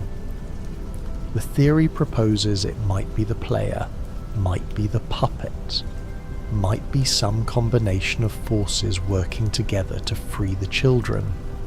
The minigame isn't just showing us an event, it's showing us the culmination of the entire story, the moment when the children are finally freed. Let's explore another theory that's both technical and emotionally resonant. The theory about the puppet's role as a protector and guide for the other spirits. While all the possessed animatronics are dangerous, the puppet seems different, more aware, more purposeful. The theory about her true role in FNaF's story reveals her as perhaps the most important character in the entire series. The theory proposes that Charlotte Emily, possessing the puppet, is the one who helped the missing children possess the animatronics. When they were killed, their souls might have just dissipated or moved on, but Charlotte intervened, giving them gifts, the animatronic bodies, and life. The ability to possess and animate those bodies. She did this to help them, to give them a way to stay and seek justice, to prevent them from being lost and forgotten. This interpretation makes the puppet a tragic hero. Charlotte was the first victim, killed before the others, and instead of moving on or seeking revenge alone, she stayed to help the children who came after her. She's not just haunting, she's protecting, guiding, trying to make things right. Her attacks on the player in various games aren't just aggression, they're her trying to stop anyone who might be a threat, trying to protect the other children even in death. The theory also proposes that the puppet is the one orchestrating the happiest day, working to free the other children even though she herself remains trapped. She's selfless, putting the other victims' peace before her own, working to give them the happy ending they deserve. This makes her eventual rest in Pizzeria Simulator's fire even more meaningful. She's finally allowed to rest after ensuring the other children are free. Some versions of this theory suggest that the puppet has a special connection to Golden Freddy, possibly because both are possessed by children with unique circumstances. Charlotte was the first victim, killed outside the restaurant. The crying child, if he's in Golden Freddy, died in an accident rather than murder. Cassidy, the other soul in Golden Freddy, is the most vengeful. The puppet might be working with or trying to help Golden Freddy's souls, trying to give them peace just like she did for the others. The puppet's role as protector also explains her behaviour in FNaF 2. She's not bound by the music box because she's evil, she's bound because she's powerful, and the music box is the only thing keeping her contained. When the music stops, she's free to move, to protect, to intervene. Her attack on the player might not be murder, it might be her trying to stop someone she perceives as a threat to the children, or it might be her trying to free another soul by killing them and helping them possess something. This theory transforms the puppet from a simple antagonist into the emotional heart of FNaF's story. She's the first victim who became a saviour, the dead child who helped other dead children, the spirit who refused to move on until everyone else was safe. Her story is one of sacrifice, of choosing to stay in a nightmare to help others, of love persisting even through death and possession. Now let's discuss a theory that's emerged from the newer games. The theory about the Pizzaplex and what it represents in FNaF's evolution. Security Breach introduced a massive modern entertainment complex, very different from the small run-down restaurants of earlier games. The theory about what the Pizzaplex means for FNaF's story and themes is fascinating. One interpretation proposes that the Pizzaplex represents Fazbear Entertainment's attempt to move past its dark history, to rebrand and modernise, to bury the past under layers of corporate gloss and entertainment spectacle. The Pizzaplex is huge, bright, full of activities and attractions, the opposite of the dark, claustrophobic restaurants where the original tragedies occurred. It's a deliberate attempt to make people forget, to create something so big and impressive that the old stories seem irrelevant. But the theory also proposes that the past can't be buried, that the Pizzaplex is built literally and figuratively on top of the old horrors. Beneath the Pizzaplex are the ruins of the old locations, the remains of the animatronics, the physical remnants of everything that happened. The Mimic lurks in these ruins, and Glitchtrap infects the Pizzaplex's systems. The past isn't gone, it's just hidden, waiting to resurface. This interpretation makes the Pizzaplex a metaphor for how corporations and society handle tragedy and evil. Instead of confronting the past, acknowledging what happened, and making genuine changes, they just build something new on top of it, hoping everyone will forget. The Pizzaplex's bright, cheerful exterior hides the darkness beneath, just like Fazbear Entertainment's marketing hides its history of dead children and possessed animatronics.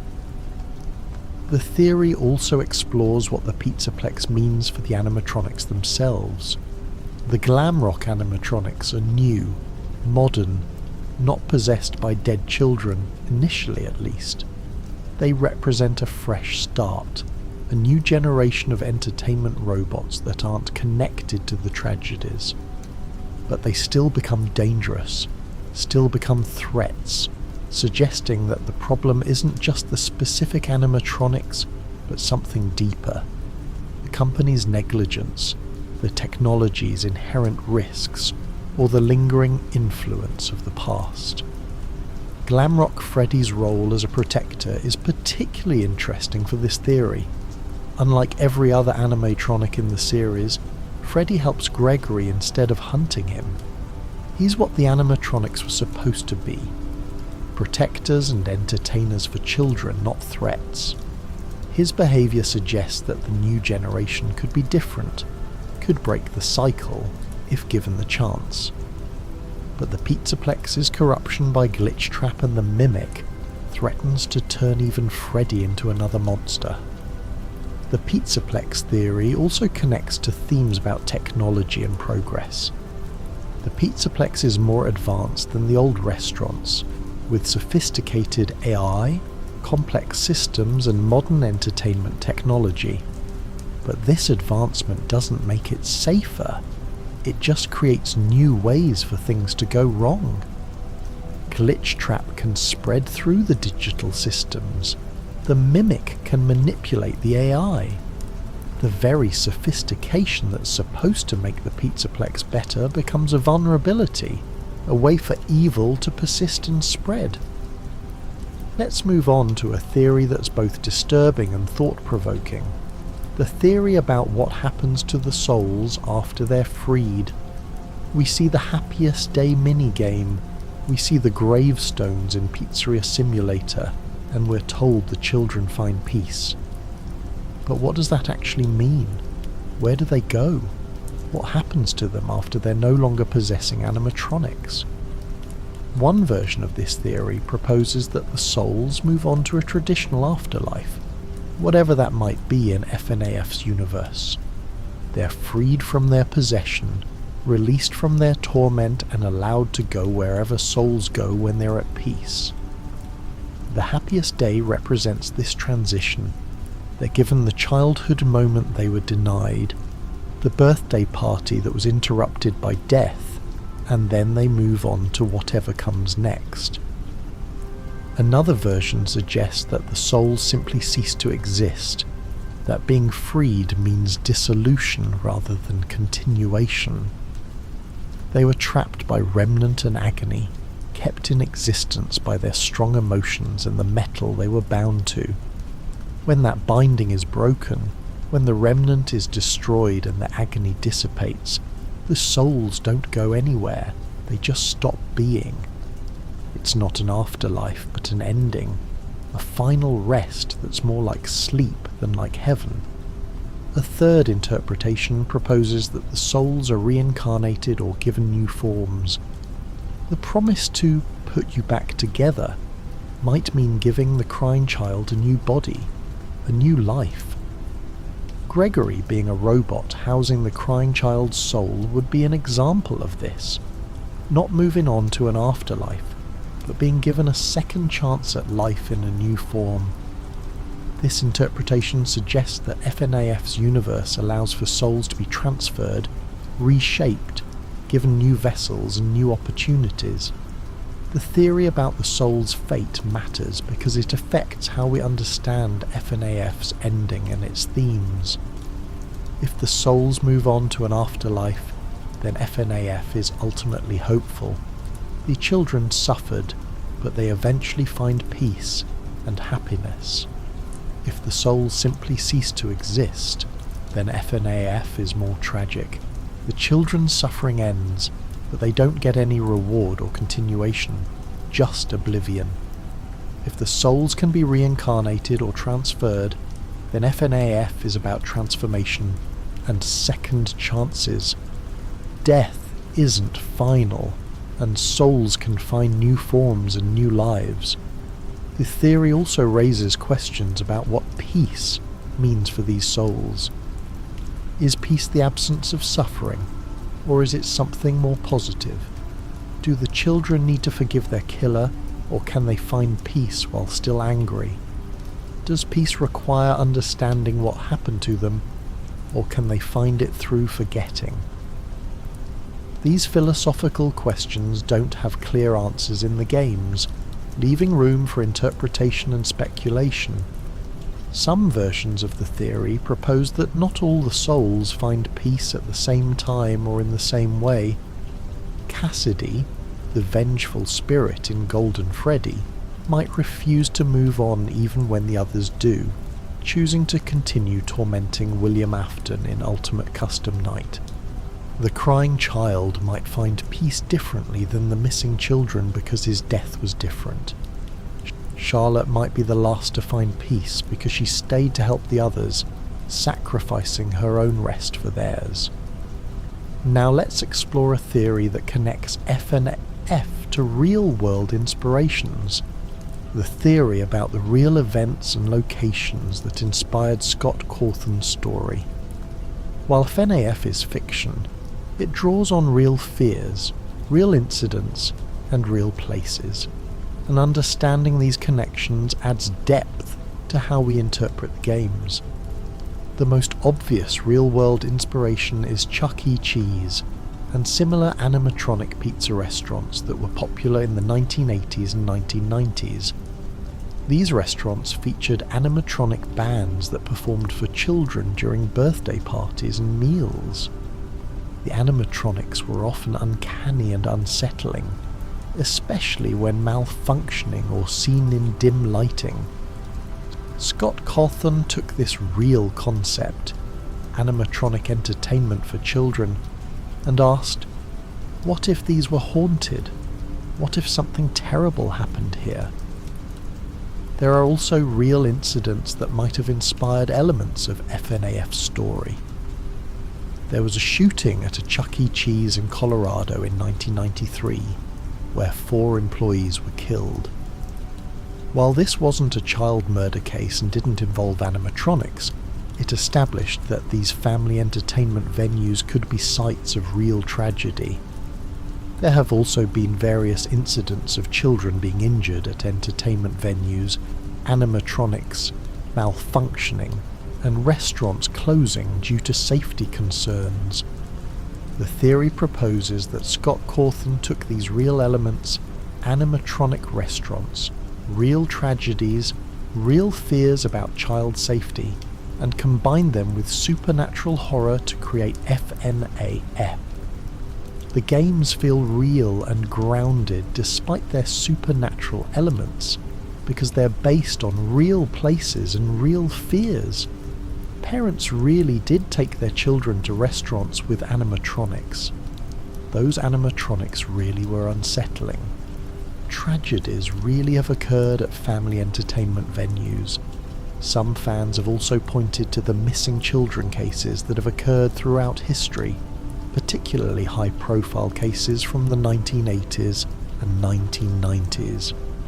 While FNaF's missing children incident is fictional, it draws on real fears about child abduction and murder, real tragedies that have affected real families.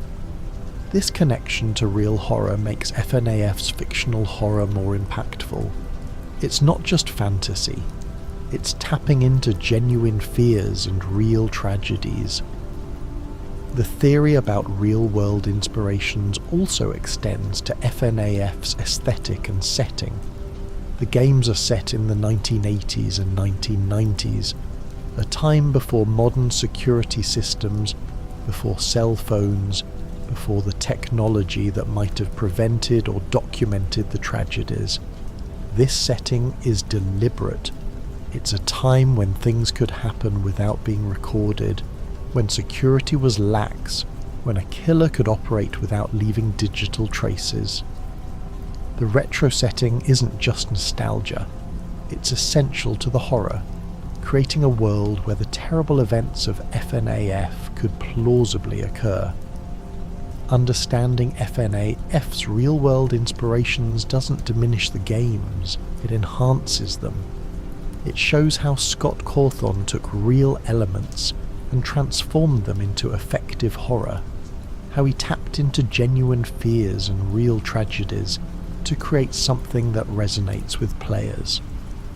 FNaF works as horror because it's grounded in reality, because the animatronic restaurants and the fears about child safety are real, even if the specific story is fiction. Let's discuss one final theory, one that's both meta and meaningful. The theory about what FNaF is ultimately about, what its core themes and messages are. Beyond the jump scares and the lore mysteries, what is FNaF trying to say? What does it mean?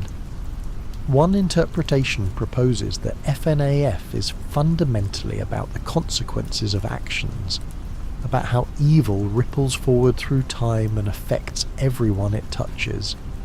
William Afton's murders don't just kill the children, they destroy families, haunt locations, create cycles of violence and revenge that persist for decades. His actions have consequences that extend far beyond his intentions, affecting people he never met, creating suffering he never anticipated. The series is a meditation on how one person's evil can spread and multiply, how harm perpetuates itself. Another interpretation suggests that FNaF is about the failure of adults to protect children. Every tragedy in FNaF happens because adults failed. William Afton killed children, but other adults failed to stop him, failed to protect the victims, failed to prevent the tragedies.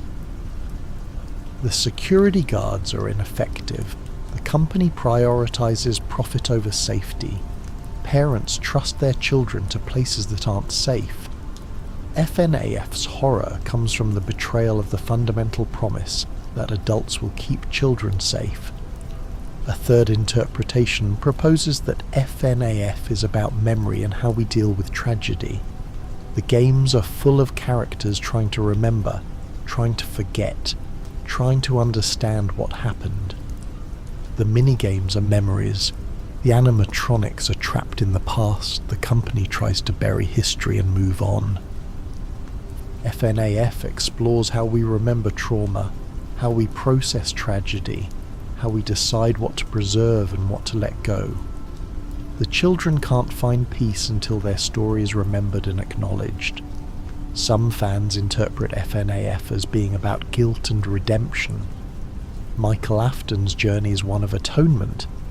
He killed his brother and spends his life trying to fix what his father broke, trying to free the victims, trying to make things right even though his brother can never come back.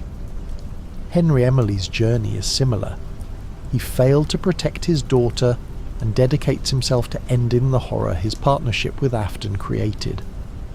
FNaF suggests that redemption is possible but costly, that making amends requires sacrifice. Another thematic interpretation focuses on FNaF as a story about cycles and how to break them. The same patterns repeat. Animatronics become dangerous, children die, the company covers it up, new locations open, the cycle continues. Breaking the cycle requires drastic action, requires burning everything down, requires sacrifice and loss. FNaF explores how difficult it is to end cycles of violence and tragedy, how the past keeps reasserting itself, how breaking free requires destroying everything and starting over. Some fans see FNaF as ultimately hopeful despite its horror. Yes, terrible things happen, but the children eventually find peace. Yes, evil persists, but heroes like Michael and Henry fight against it. Yes, this cycle seems endless, but it can be broken. This series suggests that even in the darkest situations, even when evil seems unstoppable, resistance is possible and meaningful. The children's souls are freed, the animatronics are put to rest, and while new threats emerge, they can be fought too. Others interpret FNaF as a cautionary tale about technology and progress. The animatronics represent technology that's supposed to help and entertain but becomes dangerous. The Pizzaplex represents corporate advancement that buries problems rather than solving them. Glitchtrap represents how evil can adapt to new forms, how threats can evolve with technology. FNaF warns about trusting technology too much, about assuming that progress automatically makes things better, about the dangers of prioritizing innovation over safety. The beauty of FNaF's themes is that they're open to interpretation, that different players can find different meanings in the same story. The games don't preach or explain their themes explicitly. They present situations and let players draw their own conclusions. This openness is part of what makes FNaF so engaging, what keeps fans discussing and theorizing years after the game's release. As we drift toward the end of our journey through FNaF's most interesting theories, it's worth reflecting on what makes these theories so compelling. They're not just speculation, they're acts of creativity, of community, of engagement with a story that rewards attention and thought. The FNaF community has spent years piecing together clues, debating interpretations, building elaborate theories that connect games, books, and other media into a coherent narrative. These theories represent thousands of hours of collective effort, of fans watching videos frame by frame, analysing audio files, comparing details across games, discussing possibilities and testing hypotheses. The theories are collaborative works, built by communities rather than individuals, refined through debate and discussion, evolving as new information emerges. They're a testament to what fan communities can achieve when they're passionate and dedicated. The theories also show how FNaF has changed gaming and horror. Scott Cawthon created a story that required active participation to understand, that rewarded careful observation and creative thinking, that treated players as detectives rather than passive consumers.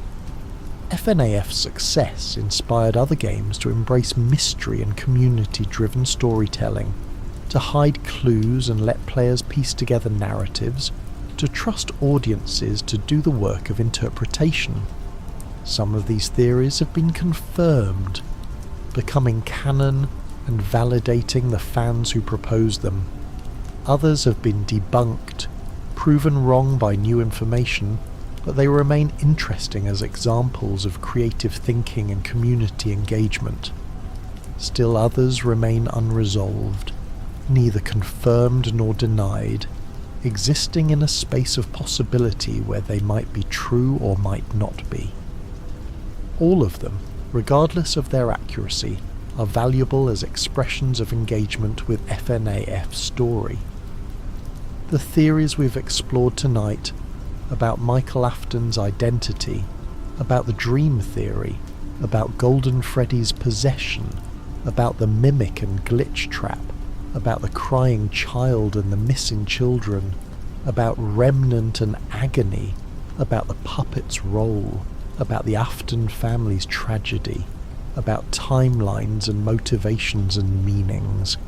These are just a fraction of the theories the FNaF community has created.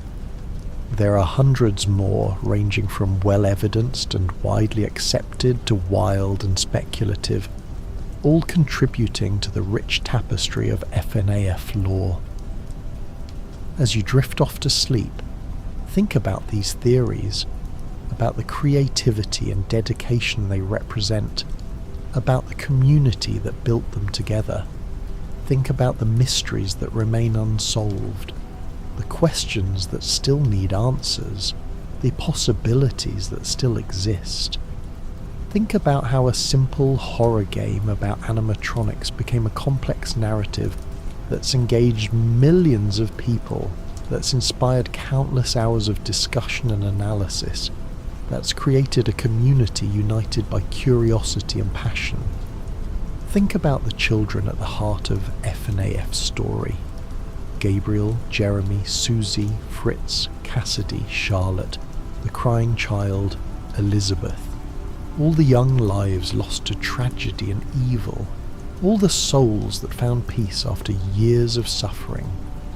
Their stories, told through mini-games and clues and theories, remind us why FNaF matters beyond its scares and mysteries. It's a story about victims and justice, about suffering and peace, about how the dead can be remembered and honoured. Think about the heroes of FNaF. Michael Afton, spending his life trying to atone for his mistakes and fix his father's evil. Henry Emily, sacrificing everything to free the children and end the horror. The puppet staying behind to help others find peace. Even glamrock Freddy, breaking the pattern to protect rather than harm. These characters show that even in FNaF's dark world, heroism is possible, that people can choose to fight against evil, that redemption and sacrifice have meaning. Think about William Afton, the villain whose actions drove everything, whose evil created decades of suffering. Think about how his quest for immortality became his curse, how his refusal to accept death trapped him in endless torment, how his love for his son twisted into something monstrous. He's a reminder that evil has consequences, that some actions can't be undone, that trying to cheat death only leads to worse fates. Think about the animatronics themselves, Freddy, Bonnie, Chica, Foxy and all the others. Characters that were meant to bring joy but became vessels for tragedy. They're not just monsters or victims, they're symbols of how things can go wrong, how good intentions can lead to horror, how the innocent can be corrupted. But they're also symbols of persistence, of how the dead can make themselves heard, of how justice can be sought even from beyond the grave. Think about Fazbear Entertainment, the company that keeps opening restaurants despite the tragedies, that prioritizes profit over safety, that buries its history and hopes everyone forgets. It represents corporate negligence, the banality of evil, the way institutions can perpetuate harm through indifference rather than malice. But it also represents how the past can't be buried forever, how truth eventually surfaces, how accountability eventually comes. Think about the locations: Fredbear's Family Diner, Freddy Fazbear's Pizza, Circus Baby's Entertainment and Rental, Fazbear's Fright the Pizzaplex, all the places where FNaF's story unfolds. They're more than just settings. They're characters in their own right, each with its own atmosphere and history, each contributing to the story's themes and meanings. They're places where joy and horror coexist, where childhood entertainment becomes nightmare fuel, where the past lingers in walls and wires. Think about the community that's built up around FNaF, the millions of fans who've played the games, watched the videos, read the books, discussed the theories. This community has created art, music, stories, animations, and countless other works inspired by FNaF. They've kept the series alive through their engagement, their creativity, their passion. The theories we've discussed tonight are products of this community, collaborative works that no single person could have created alone. Think about Scott Cawthon, the creator who started all of this with a simple horror game, who built a complex narrative through subtle clues and careful planning, who trusted his audience to do the work of piecing together the story. His approach to storytelling, hiding information, rewarding attention, respecting players' intelligence, has influenced how horror games are made and how stories are told in interactive media. Think about what FNaF means to you personally. Maybe it's the scares, the adrenaline of surviving a night, the satisfaction of beating a difficult challenge. Maybe it's the mysteries, the joy of solving puzzles and uncovering secrets, the thrill of discovering something new. Maybe it's the story, the emotional weight of the tragedies, the satisfaction of seeing the children find peace. Maybe it's the community, the shared experience of discussing theories and debating interpretations, the connections made through common interest. Whatever FNaF means to you, whatever drew you to these games and kept you engaged, it's valid and valuable. FNaF has touched millions of people in different ways, has meant different things to different players, has created experiences and memories that will last long after the games themselves are forgotten. The theories, the stories, the community, these are all part of FNaF's legacy, part of what makes it more than just a game series. As you drift deeper into sleep, let these theories and stories wash over you like gentle waves. Let the mysteries and possibilities fill your mind, pushing out stress and worry, creating a space of curiosity and wonder. Let the characters and their stories become dreams, narratives that unfold in your sleeping mind, adventures and tragedies that play out in the theatre of your imagination. Think about the questions that remain unanswered, the mysteries that still need solving. Who is Gregory really? What is the mimic's ultimate goal? Will William Afton ever truly be defeated? What new threats will emerge? What stories remain to be told? These questions don't need answers tonight. They can wait, existing as possibilities, as potential, as seeds for future theories and discussions.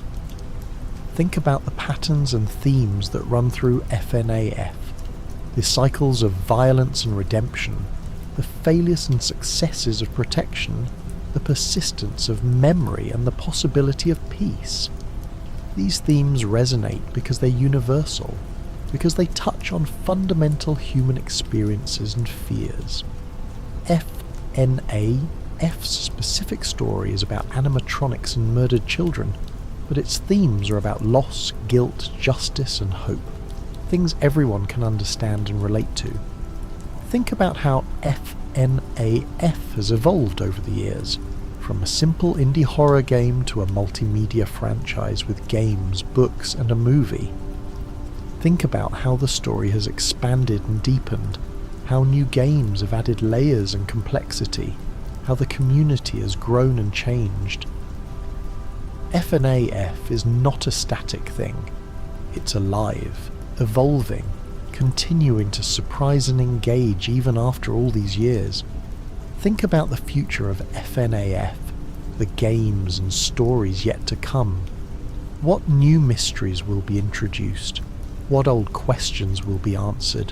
What new theories will emerge? The story isn't over.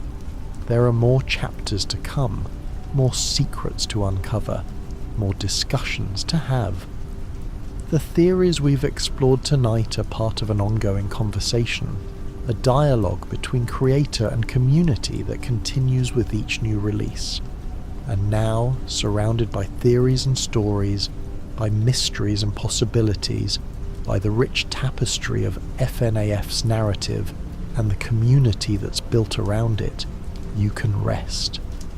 The theories have done their work, filling your mind with interesting ideas, engaging your curiosity, creating a mental space that's focused and calm.